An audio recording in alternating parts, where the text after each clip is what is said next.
All 8 billion of us are doing metabolism at all times. This show is about learning what metabolism is, how it affects you in every way possible, from mood and mental state to performance and energy. We are all about fine tuning the human experience for you to achieve the best self you can be. And if you are someone who loves science, curious to know how your body works and how to optimize it, then you are in the right place. This is the H.V.M.N. podcast. Hello everyone, welcome back to the H.V.M.N. podcast, and I'm your host, Dr. Latt Mansor, a PhD in Physiology, Anatomy and Genetics, and the research lead of Health via Modern Nutrition. And if you enjoyed this episode, go ahead and leave a review, and if you have any question, leave us a comment, and as always, we appreciate it if you can share it with a friend. Now, without further ado, let's get into this episode of H.V.M.N. podcast. Hi, Austen. Thank you very much for being on Health via Modern Nutrition podcast. Welcome. Thank you for having me. It's good to be here. Yeah. So where are you based at the moment? I'm in California, San Diego. Oh, same. We're in California. East Lake area in San Diego. Cool. So you've got a really interesting background story. And, for our listeners, could you please tell us what you did before and how you arrived to where you are today in life? Sure. I grew up in a very small town of Florence, Alabama, population of probably 40,000, 50,000. And I graduated high school, went to college, dropped out because I hated it. And shortly after making pizzas and cutting grass, I joined the Navy. And that's where basically my life started. It's, it changed me a lot, and I believe it was a major turning point, and it made me who I am today. So what's your experience like, with the Navy and what makes you decide to come out and what you do today? My experience in the Navy, it was a roller coaster. Experiencing, things like deployments. I was just a small town guy from Alabama. I had never really seriously been outside of Alabama, and joining the Navy, traveling a ton, going to the Middle East and countries over in the Middle East, and then back to California and to Texas, to Great Lakes. It was a culture shock, but I learned a lot. I learned a lot about people, different ethnicities and different cultures, which I loved. Found out some of my favorite food is authentic sushi and butter chicken, which is an Indian dish. And I really found my passion in the Navy, which was fitness. Before the Navy, I wasn't, I was the typical gym goer. I would go in the gym, do some curls, and just leave. And when I started preparing to go into the Navy, I started doing a lot of swimming, a lot of running in the Navy. Still did running, swimming all the time, lifting with a bunch of my friends, and fitness was a staple in my entire Navy career, and it still is to this day because of how powerful it can be on the mind and the body. And what do you do? What do you do now? And how does fitness play a role into what you do today? When about halfway through my contract in the Navy, I started creating videos and just basically showing my friends and family what I was doing. Like, hey, I'm on this aircraft carrier. Now I'm on this little boat out in the middle of the ocean in Bahrain. And now I'm, in a little boat in Seal Beach. And I started creating these videos. And, at the time, fitness was a major part of my life. I had done bodybuilding show. I was preparing for a second one. I believe this was in 2018. And I started documenting it and posting the videos online. And we would work with a lot of other service members just because, who doesn't love to see a Navy guy versus a Marine guy going head to head? And I was down in Camp Pendleton a whole lot at the Marine Corps base, using their obstacle course constantly, basically just sneaking in. I knew people down there, but we would just bring the camera and just go do it. And after about 3 years of producing these videos, it got to a point where I had to either re-enlist in the Navy and still keep doing the videos part-time, or I could take the video production full-time. And that's what I did. I made the choice to get out of the Navy and continue doing basically the same thing that I was doing outside of the Navy. I've been swimming a lot. I've got cotton mouth. We have a salt pool and it's dehydrating me. So that's why I keep drinking. No worries. So when I was getting out of the Navy in 2020, I had made the decision, and I said, I never wanted my YouTube channel to just be about Austen Alexander. I wanted to involve lots of others. I wanted lots of people to feel like a part of it. So I had this idea of creating a community called Battle Factory, where we would just make these inspiring, challenging videos, and we would post them online and just have a lot of fun with it. Well, the name changed a few times, and then we finally landed on Battle Bunker. And by then, I had these big aspirations to build this obstacle course out pretty much in the middle of the desert. Is the only place that I found to build it. But I executed. I signed a lease on the property, and I built this obstacle course. Had a few friends come and help me, but we were basically building this course by hand, renting tractors and renting mulchers and buying sand from the local Home Depot and standing up this obstacle course. And I started my terminal leave from the Navy in October. For anyone that doesn't know what terminal leave is, it's where you basically use your unused days, vacation days, and you can exit the Navy earlier while still receiving that paycheck. And that's what I did. On terminal leave, we built this obstacle course. Before my terminal leave was over, we had shot the first episode of Battle Bunker. So it originally started as just a video series. That reminds me of this new series that came out on Netflix. Was it Physical 100? Yes, I've seen trailers from it. Yeah. Yeah, I haven't watched it yet. It very much reminds me of that. Take a bunch of really fit people who are experts in their areas and then make them go through all these demanding physical courses and see how they fare. Now, your perspective is a super interesting one because most of the time we are interviewing either fitness experts, scientists, or just personal trainers who are very knowledgeable in health and fitness, and you are. But you add an extra perspective where you are also the video maker, where you are also the producer of these medias. Now, from your perspective, what makes a good fitness content?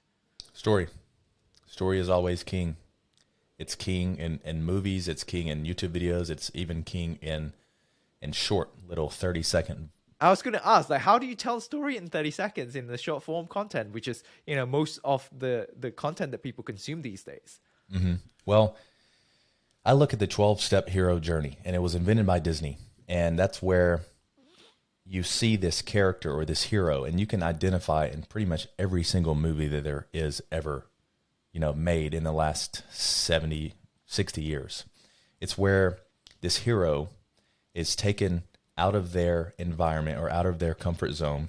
They are faced with a challenge. They meet a mentor along the way. They have this huge transformation of maybe the mind or the body, whatever type of movie it is. They enter into the danger zone. They face that challenge. They either overcome that challenge or they are defeated by that challenge, and then they gear up to take on the next challenge in their new life. It's a 12-step journey. So if we talk about our short series, Battle Bus, which has done over 1 billion views on social, I think it's at about 1.3 billion so far. Those 12 steps are not all intact, but it is still forming a story where I ask, hey, can you do pull-ups? We've identified either yes or no, they can do pull-ups. Regardless, if we're posting the video, that person is going to do pull-ups, whether they say yes or no. If they say yes, the viewer is wondering, well, how many can they do? And then I add an extra challenge. I say, for every rep you do, I'm going to give you $5. So they're kind of facing that adversity in their challenge because that they're going to push their self to the absolute max and do the most that they can do. So during I call it the meat and potatoes or the storyline, you are watching this person coming out of their comfort zone. I am the person that's their mentor or the one that's challenging them, similar to that 12-step story process. and they are facing the challenge, which is the workout. It can be, pull-ups, bench press, deadlift, whatever. And at the end of that, they see what they either prove to themselves that they can do how many they thought, or they exceed how many they think, or they don't do as many, and it gets them in a new mindset like, wow, I need to work on pull-ups. And the audience sees that, and they are along for the emotional journey with that person. And they ask themselves the same question. Can I do that many? If I can't do that many, let's see if I can practice and try to do more. Or if I can't run a 100-meter sprint in 15 seconds, maybe I should just go try it. And that's our goal with Battle Bus, is to bring people out of their comfort zone, either through watching the video or being in the video, being a part of the video, and challenge them to be more. And that's kind of the premise and the storyline behind all Battle Bus videos. And how important it is to have, as you're just telling a story, how important it is to have a happy ending. Is it always, preferred, or does it not matter? Because I've seen some videos where people are purposefully, going for a not a happy ending, and that gets a lot of, engagement and all that. So what's your take on that? We focus on relatability, and, not every person in life has a happy ending to their story. And I'm not talking about, the span of their entire life. It could just be on a daily basis. Not everyone's going to go out and achieve that 5-minute mile every time. Not everyone is going to go out and do how many pull-ups they think they can do. Sometimes they're able to do less. But I always make sure to capture them at the end. And I say, look, okay, so we've established your baseline. But the good part is you know what you need to work on, you know how to work on it, and there's always a fresh day tomorrow. Yeah. So I would say, yeah, every Battle Bus video has a different ending, but they are always motivational or happy or positive. I think relatability is so important as well, and it gives people something to look forward to, and from the way you explain it as well, you always sort of include the takeaway points and the tips and the advice that people could apply in their personal lives in order to improve. So how do you guys get these participants, these people into Battle Bus? Parking lots. Really? Yeah. So just random people in the streets. We usually go to a gym, but we've done it at Home Depot. We've done it at Walmart. We've done it at Krispy Kreme donuts. We've done them on military bases. It's just, at the end of the day, it's organic interaction. We have a lot of people that say, no, I'm not interested. And I say, okay, have a good day. But we have a lot of people that we ask, and first they're like, it's a very simple question. Hey, can you bench press? And then people say, well, yes, I can. And then I say, okay, for every rep of 135, I'll give you $5. It's a very direct and very organic conversation. I'm not focused on the camera as much. I'm not out there trying to be impressive in front of the camera. It's just me and that one person. And a lot of times people ask, well, why are you guys filming? And I say, oh, we just have a motivational fitness series where we pay people for reps. And they say, oh, okay, cool. Well, yeah, I can do 3 reps of 135. Okay, step up. And that's pretty much how we got people. Since the inception or conception of Battle Bus, we've developed a text list. So when we go out, sometimes we will announce it in the text list. It has over 10,000 people in it, and we have people show up in those parking lots. Sometimes the person that owns the parking lot or the business will say, hey, you guys have to go somewhere else. And to that we say, okay. So we make it happen. Yeah. I mean, once you have, the text list and you have incentive, which is, cash is the best incentive for most people, and people will show up, right? And on top of that, it's like, I think it's a bonus if they might get viral and get famous along the way. Yeah. I mean, it's a very harmless series. People aren't out there showing out. People aren't out there doing things that are are destructive or demeaning. It's a very uplifting and positive environment, and I focus on keeping it that way. And it's just a lot of fun. And Battle Bus, it's just a weekend project that we do. Even though it gets the most viewership, that's not what Battle Bunker actually is. It's a series that we don't really invest a whole lot of time into, that we do on the weekends, and it's just a community thing, and we just enjoy sharing the videos. What Battle Bunker is it is now a fitness competition and series. We take athletes. They can be, CrossFit athletes, OCR, military people. They can be just everyday warriors out there. And we test them through a series of mental and physical challenges. And this year we announced the pipeline. It's a $51,000 competition pipeline. It starts in April. And we open it up with a combine, which is the first phase. The second phase is regionals. And the third phase is the games, the Hypercon games. So we are now taking athletes through this journey of competition and challenge, so they can ultimately test themselves mentally and physically to see what type of an athlete they are. And that's what gets me the most excited. That's Battle Bunker's bread and butter. We started out as an obstacle course, but we have since expanded into this massive competition series that goes, from April to end of October. And it's our first year doing this pipeline in this format, but I have really high hopes, and I'm very excited to meet athletes all over the world. It's international this year, and I'm excited to see how these athletes transform through this pipeline. And you mentioned mental challenges. Like, I understand the physical aspect of an obstacle course, but apart from just the mental resilience, is there anything that's specifically testing their cognition or mental strength? Yes, there is.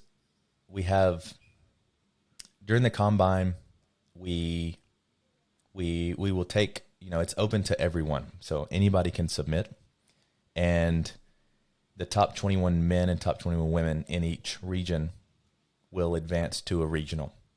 At the regional, we continue to test them physically, and from there, the top 7 men and top 7 women will advance from each regional to the games. And at the games, October 28th, we have a day called Grit Day. It's dedicated to mental toughness and mental resilience. And I can't speak about the events that we have planned, but they are definitely mental. Less physical, more mental.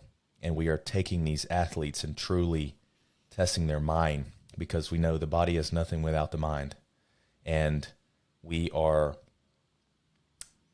going to be seeing who is able to control their mind during intense mental situations.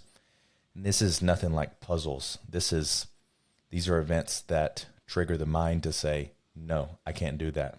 And these are events that trigger that fight or flight mode in the brain that say, that could potentially prevent a lot of these athletes from advancing forward. Sounds like Fear Factor. Well, that's, sometimes they're doing water stuff. Sometimes they're eating scorpions. We don't do anything that's gonna, like, they're not gonna be eating scorpions. They're not gonna have to do things that are challenging their phobia. Exactly. Yeah. These things are practical. These things, they could find themselves in these scenarios in real life. That's what Battle Bunker and Hypercon is all about. Is practicality and how you can use these things in your actual life. And that's all I'm gonna say as far as the Grit Day. As we advance more, nobody's gonna know. Except us here at Battle Bunker. Nobody's going to know what the events are on Grit Day. But then on the 29th, we have Field Day, which is more of a athletic friendly. There are going to be some tough physical challenges in there. And that's the one that's going to be live streamed, and it's going to be a lot of fun. So for people who are interested in applying and going through it, what is your advice for them to train for it? Obviously, being physically fit is a big part of it. But what advice can you share for people who are interested to apply? So for the combine, we are putting out we call it the HPT, the Hypercon Physical Test. And all I can say is, well, we haven't announced the workouts yet, but be fast on your feet, be strong, and be functional. There's no Olympic lifting. It's based less on skill and based more on physical capacity. So be fast on your feet, be strong, and be functional, and be able to perform functional movement. It's the same with the regionals. You know, we're taking these athletes in and we're kind of narrowing them out based on physical performance. You know, the higher you perform, the more you will advance. And all of this will be available on your YouTube channel, I assume. Correct. We're going to live stream the regionals and the field day from the Hypercon Games. It will be live stream. I'll be the host. Very excited to do that.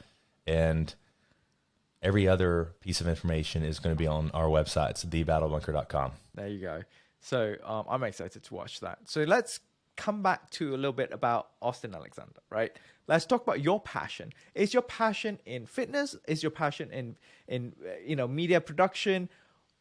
What exactly is your passion? My passion is challenging myself through mental and physical tests. And, you know, I know a lot about media. I love to present these challenges to people in a video so they can watch and get inspired themselves. That's the best way to inspire a mass amount of people, is sharing through video. And that's how I'm able to do it consistently and constantly, is creating the videos and posting on social. So yeah, my passion is definitely fitness and challenging myself and challenging others to come out of their comfort zone and get better mentally and physically. I get to interview all these doctors, scientists, and cool people in this health and fitness industry, all made possible because of this podcast that is funded by the company I work for, which is Health via Modern Nutrition, or H.V.M.N. And it is not that they pay me to do this, but I genuinely love and believe in the product Ketone-IQ. I use it every day before my podcast, before my workout, or even after my workout for recovery. There hasn't been a single supplement that can give me such a drastic change in subjective feel within minutes as much as Ketone-IQ has. For those of you who do not know me, I'm from Malaysia, I got my PhD from the UK, and my passion is in science and chronic diseases, and I believe it is all about transparency, scientific integrity, and about sharing with everyone so that everyone can benefit from it. And if you like this content and our work, please do support us by liking, leaving a review, or sharing with your friends and families, or even buying a shot of Ketone-IQ at any Sprouts nationwide in the US, and the first shot is on us. Just scan the QR code and you'll get your money back for your first shot. You can also use the code HVMNPOD20, that is HVMNPOD20, and get 20% off your first purchase at the H.V.M.N. website. So what is your personal, training regime and your diet? What do you do? Walk me through your daily activity. If I'm not training for something consistently, I'm in the gym lifting weights. I love to lift weights. It's a great stress reliever, but right now I'm preparing for an Ironman in May. So a lot more endurance. A lot more endurance. Yeah. I just switched basically to like very low level endurance stuff to high level endurance stuff. I just did a 1.5 mile swim today, and this afternoon I will go for probably a 10-mile bike ride. And do you significantly decrease the weightlifting and the strength training? Yes, I assume that in the beginning, because I've never trained for an Ironman before, I assume that in the beginning there will be more time for lifting weights, but at about week 6 to week 12, the schedule is so packed full of endurance training. It's about 15 or 16 hours per week, which is more than 2 hours per day of training. And since I've been doing that in the beginning stages, I've been completely just fatigued because my body is not used to it, So throughout the weeks, we will see how I feel. I always love to just go in the gym and just get it, just lift some weights. And so yeah, I guess we'll see. Yeah, I mean, you got to let your body recover as well, right? So if you're already spending hours doing endurance, and then you spend 1 to 2 hours on strength training, you're essentially wearing everything out, and obviously your storage system as well will take a shot, and you won't have enough time to replenish your glycogens, your fats, and whatnot. Yes. One thing that I've been doing, it's helped me out a lot, is I take dextrose after a workout, after a long endurance workout. I will do about 20 to 40 grams of dextrose, and it helps me pretty much immediately recover within probably 30 or 40 minutes. I feel so much better, and I can just feel my body getting rejuvenated. So that's a good segue into your diet. So you mentioned dextrose that you use for post-exercise recovery. Is there a specific diet that you follow? Is there a high carb, low fat, low carb, high fat? What sort of diet do you follow? I focus on calories right now. I eat about, if you want to get technical, 3,155 calories a day. Sometimes it's 3,200 calories, sometimes it's 3,100 calories, but I focus on getting those nutrients in. And it tends to be about 115 grams of fat, about 240 grams of protein, and I think somewhere in the 300s for carbohydrates. So it's quite balanced Yes. sort of meal. Yeah, it's about 40, 40, 20 or 40, 30, 30. Yeah, something like that. Yeah. Do you normally focus your diet around the protein intake and then everything else sort of around it? Because I do like notice that a lot of athletes that I've interviewed, they basically said, I'll get my protein intake requirement first, and then everything else works around that. Yes, that's the same way I am, because protein is the toughest to get in. Especially I'm 240 pounds, 240 grams of protein is not easy to get in. But I've pretty much had the same breakfast every single morning for the last 3 or 4 years. It's 3 eggs, 100 grams of oats, 5 slices of turkey bacon, 20 grams honey, 1 banana, and 32 grams of peanut butter. That's how smooth you can recite it. Yes. I look forward to it every single day, because I know if things don't go right in my training session, or if things don't go right during the previous day, I know that I have that breakfast to look forward to. And then I'll typically do a bigger serving of chicken breast. It's around 8 to 10 ounces. And then towards the end of the day, after my workout, I will have collagen peptides for protein. It tends to be, I usually do 2 scoops or 4 scoops, which is about 20 to 40 grams of protein. And then I will have a serving of Greek yogurt to kind of get that casein protein in, so my body is able to recover and feed overnight without me waking up starving. From there, after I use an app called MyFitnessPal to track my nutrition. And from there, everything else pretty much just fills in. I eat a lot of lentils just because it's a quick and easy way to get some great fiber in and great carbohydrates. And I'll also have a pretty big pack of their teriyaki noodles, and it's like 50 or 60 grams of carbs. And then I'll add some peanut butter in with my Greek yogurt. So yeah, I've got it down to a science. And to anybody listening, when they hear people talk specifics about their diet, don't let that steer you away from going or from starting a diet. You will learn. I already know that last serving has 50 grams of protein and 24 grams of fat. So once you just kind of start rolling that snowball down the hill, you will learn and you will develop and you will learn what works best for your body. What if you're traveling? Like, what do you do when you travel? I used to have a list that I developed for military members. It's friendly items that you can get at a gas station or at a quick stop or at the Navy Exchange that you can use to implant into your diet. Simple things like packs of tuna, cans of chicken, beef jerky. You can find Greek yogurts. Greek yogurt is a very good source of protein.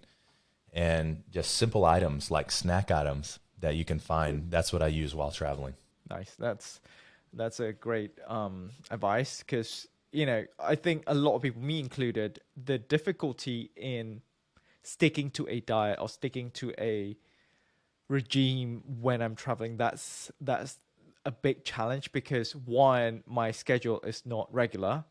So I don't no longer have that time and accessibility to the foods in my fridge. And then two, your body will probably feel more tired because it's adapting to change, but then you probably have less quality of a sleep, and you just feel that it's harder for you to push yourself in the gym, for example. Mm-hmm. Yeah. So to give you some tips on that, I read a book called Atomic Habits. I think it's one of the best selling books of all time. And in that book, I read it probably 4 or 5 years ago. It talks about attaching things in your schedule to your normal routine. Like everybody sleeps, everybody wakes up in the morning. So when you wake up in the morning, if you can attach having some sort of meal to when you're waking up, like let's say you wake up whenever it is, could be 2 p.m., could be, if you're traveling international, it could be 7 a.m. or 7 p.m., whatever. You would attach that eating and that nutrition to when you wake up. And let's say if you have some sort of a meeting midday or a meeting in the morning, attach that meeting mentally to a time where you would hydrate, like drink an extra bottle of water or go get some bagels at the local gas station, and attach things that are inevitable in your schedule to healthy habits. And that's helped me out. So when you say attach, like what do you mean?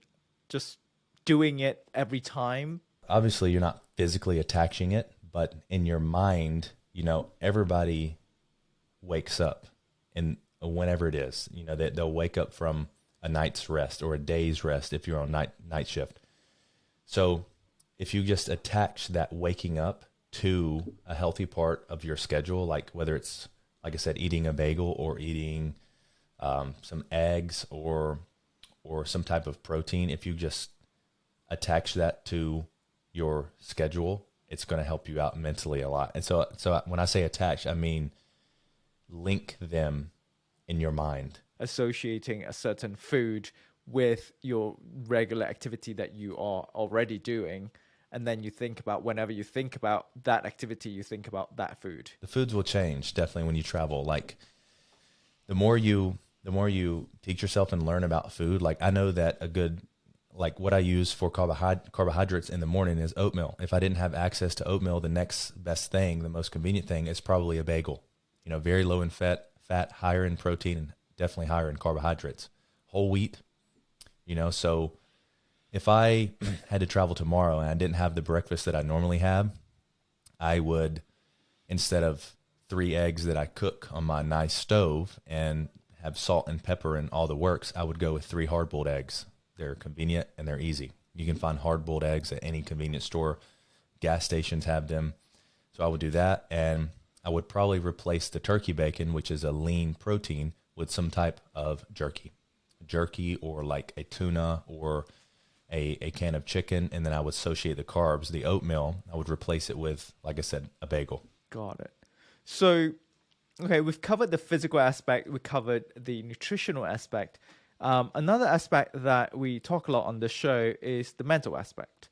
So mental health and mental resilience, or even just general mental wellness. What do you do personally, and what would you advise our listeners to do to make sure that is on the same page as your efforts in maintaining your physical and nutritional health? So our brain is designed to help us survive.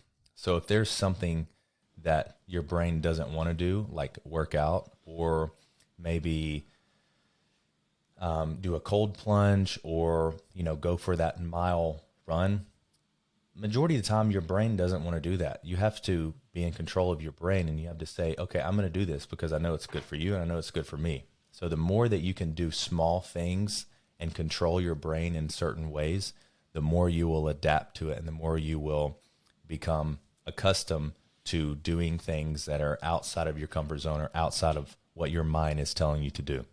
So like I noticed last year, I got on this really bad track of, okay, instead of working out, I want to just go do work on my computer because it's easy, it's warm in here, it's comfortable. But the more you let your brain control you and do that, your brain will corner you into this lazy mode. And Path of least resistance. exactly, yes. And that's how every single one of our brains are programmed. But just doing small things on a daily basis that your brain does not want to do, like waking up 30 minutes earlier, or waking up at a certain time, or going for a swim in the cold pool, or going for a run, or it can be anything such as taking the drive to the gym.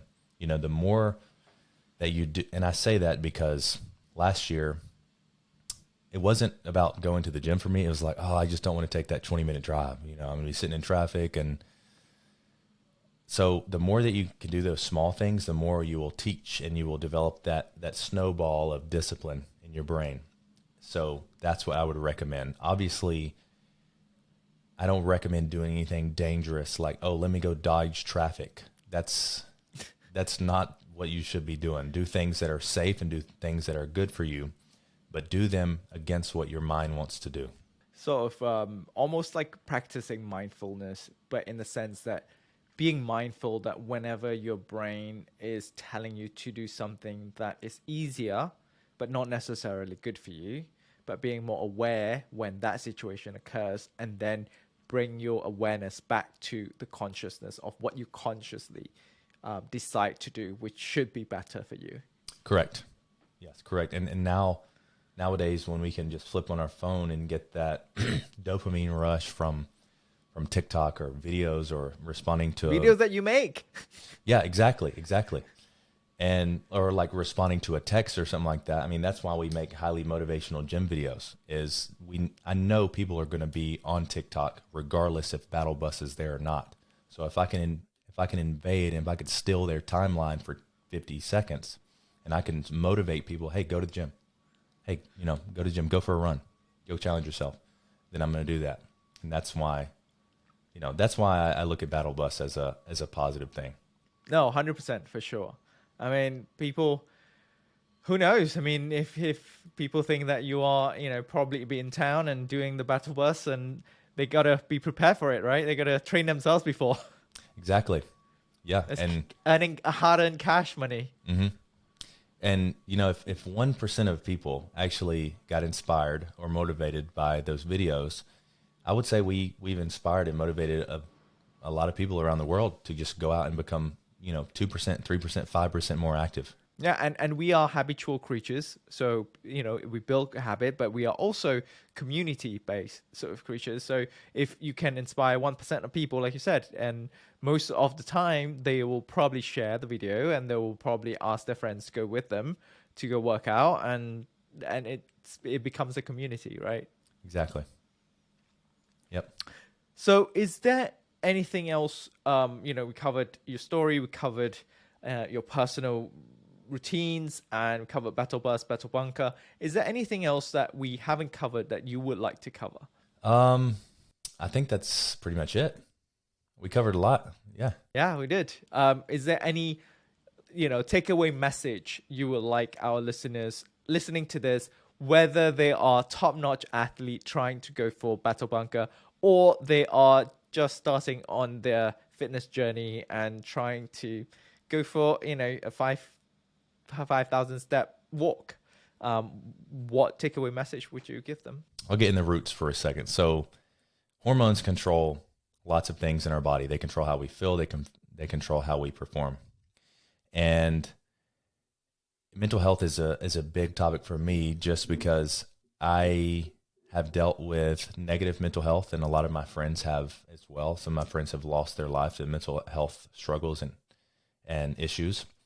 So when you feel like you're having a bad day, or you're depressed about something, or something has changed in your life that makes you feel depressed or anxious, I want people to realize that is a temporary hormone displacement or an imbalance that our bodies go through. It is not permanent. It can be reversed, and it can be controlled. One of the ways I use to control mine is physical fitness, and that's why we cling so hard to physical fitness. So if you're having a bad day, you feel down about something bad has happened in your life, or if you just, wake up and feel empty or feel depressed, I want you to know that that will change, and you will come to a point where you can control those emotions more, and you will feel them less if you implement the right strategies. I just, my fiance is a psychiatric mental health nurse practitioner, and I spoke with my grandma about this morning. So I feel like it's a fresh topic on my brain, and now I've become so close and so knowledgeable of my brain and my body that if I'm feeling like that, I know that it's a temporary hormone shift or some type of hormonal imbalance that that will change and can be flipped. So I hope that makes sense.